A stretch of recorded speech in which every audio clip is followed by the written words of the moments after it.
Love Bite by Derpy Sparks 4. A simple night it was, midnight to be exact. Luna's moonlight covered the whole land, showering it with content. The perfect night it was, gentle breezes, quiet noises from the tiny critters, stars glittering, dim lights shining in certain areas. The sky was a shade of purple with dark blue mixed in. You can only pray to Luna to have such a wonderful night such as this. However, tonight shall be different. A night you'll never forget. You never expected it either. But this has indeed occurred. You find it hard to wrap your mind around it, to get a good grasp of what exactly happened. It just happened, and that's all you need to know. Your hooves were on the dark green fluffy grass. You trotted, kicking dirt aside at times. Your steps were quiet, and only ponies with good ears could hear them. You sniffed in some of the fresh outdoor air. A smile crept across your face. You enjoyed the feeling and smell entering your nostrils. Your trotting came to an end once you met up to the entrance of the Everfree Forest. A creepy atmosphere was there. It made your skin crawl and fur stand on end. You certainly didn't like it. You always heard myths and legends about the forest. The tall tales such as the Pony of Shadows and other terrifying monsters. You hated to admit you had nightmares about the place, but all that stuff is just pony lore, right? You stared, debating whether or not you should go in, so you could really find out if there was horrors in this forest or not. You only were taking a minor walk after all, and never intended to go this far. You sighed. Curiosity was getting the best of you. Maybe you could finally put all the rumors to rest and prove to every pony it's just an ordinary forest. Nothing to be afraid of. You dreaded the possible regret, though. No. You have guts, don't you? There's no turning back now. You took a deep breath and held it. Your back hooves pushed against the grass. You stretched out your front hooves. The muscles within your body had tightened. Here we go. With that, you sped into the Everfree Forest, keeping your eyes closed.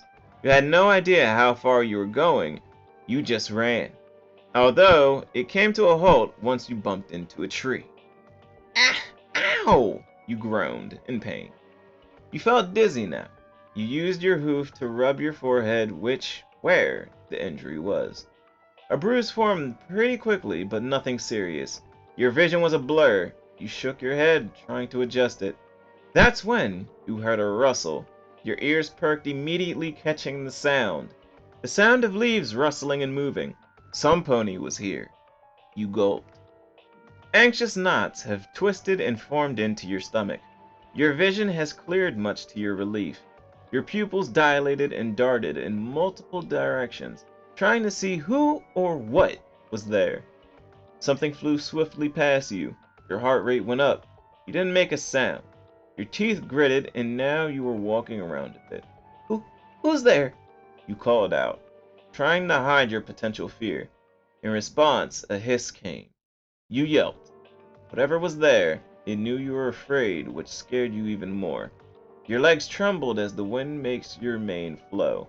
Be brave, were the words echoing to you. You nodded to yourself, even though it was a faint lie. It was difficult not to be afraid.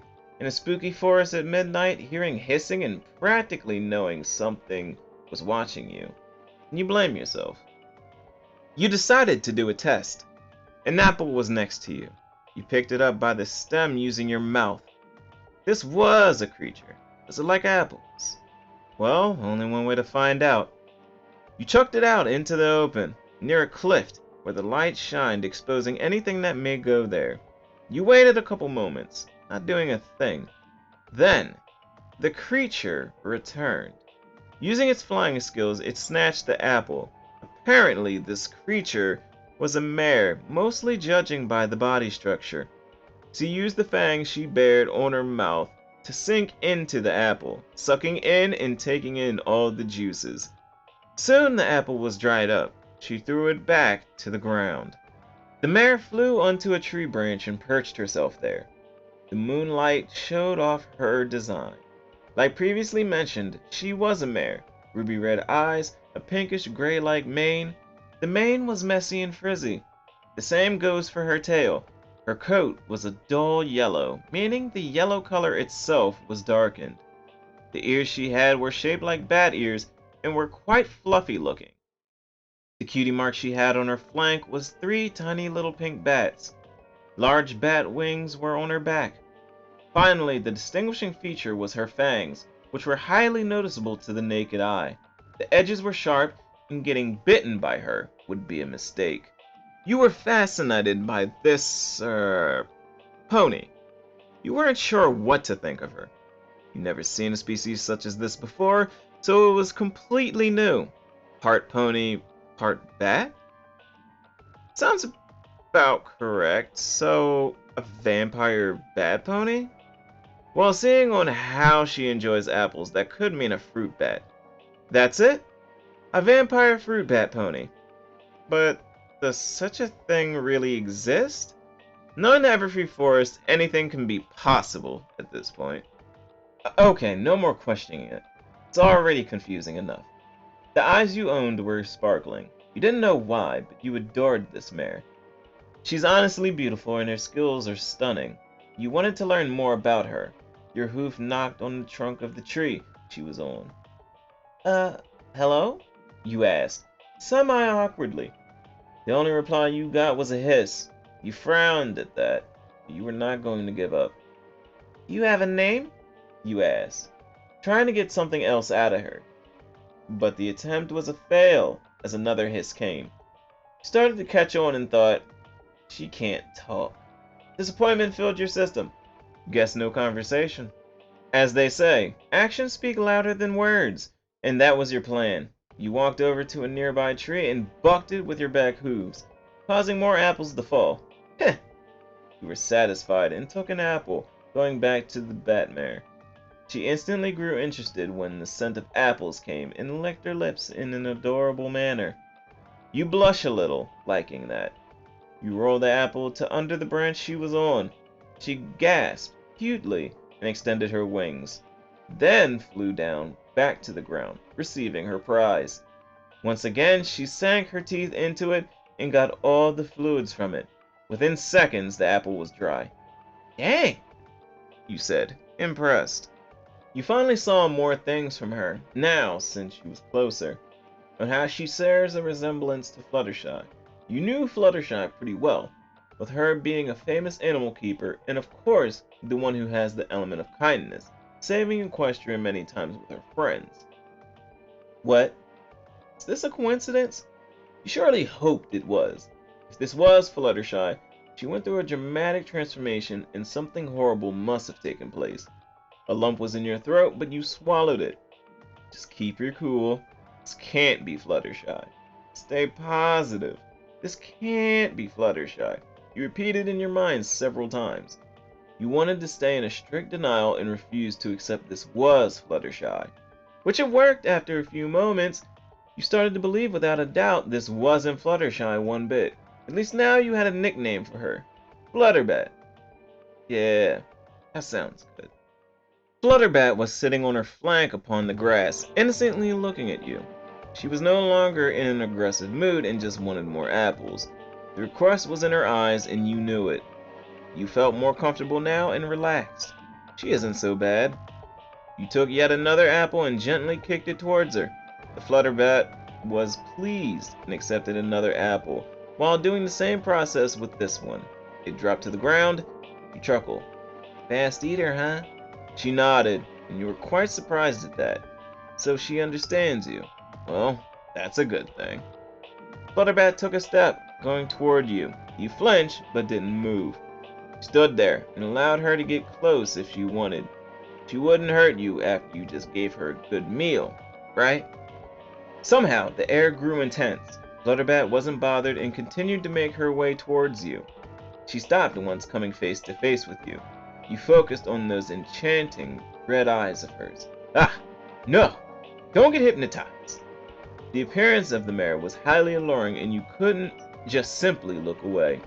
At least to you, through your perspective. Flutterbat was smirking. Is this all a game to her? And were you just a pawn? Hopefully, that isn't the case. Flutterbat's face inches towards your neck. Her warm breath was there, and it sent shivers up your spine. You kept your composure, but not giving a reaction, though that changed once her long bat tongue licked at the side of your neck. You shudder, and a soft moan escapes you. Saliva was there, and it trickled downwards toward your chest, causing another shudder. Flutterbat was amused, and teases your neck more by giving more licks. You squeak, "Eep!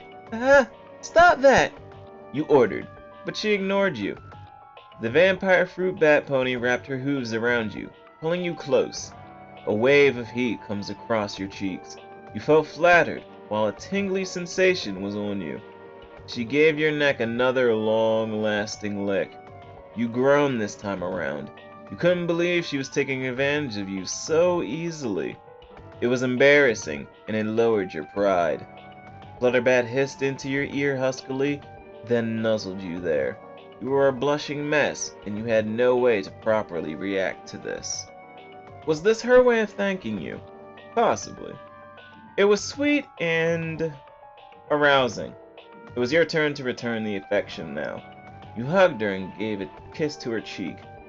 A magenta color decorated her face, and she smiled shyly, showing off the Fluttershy side to herself. "Thank you, Flutterbat." "Pretty nice," you told her, and gave her a ruffle to her mane. Flutterbat's fluffy ears twitched at the compliment. It touched her. The vampire mare squealed happily and delved for one more attack at your neck.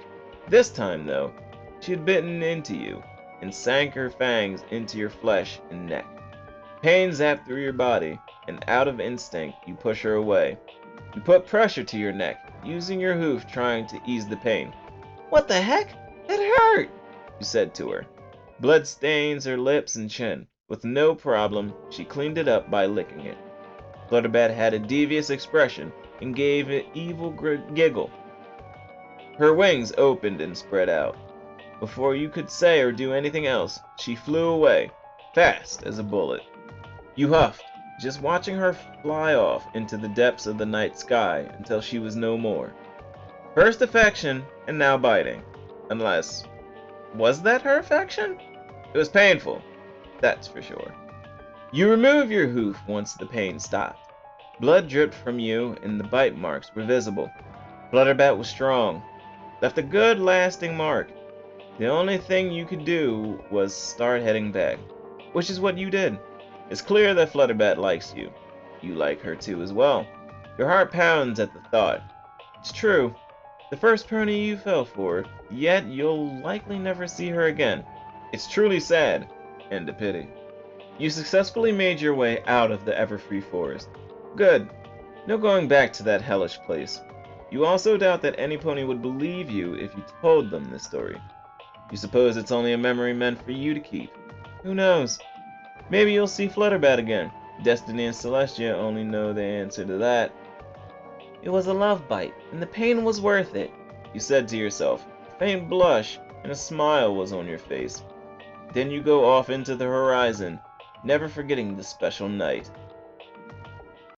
And that is the end of Love Bite by DerpySparks4. Please head over to Wattpad and give them a upvote and all that good stuff. Be very appreciative to the author. And thank you everyone for tuning in and listening. Until next time we meet, shine bright my stars. Deuces.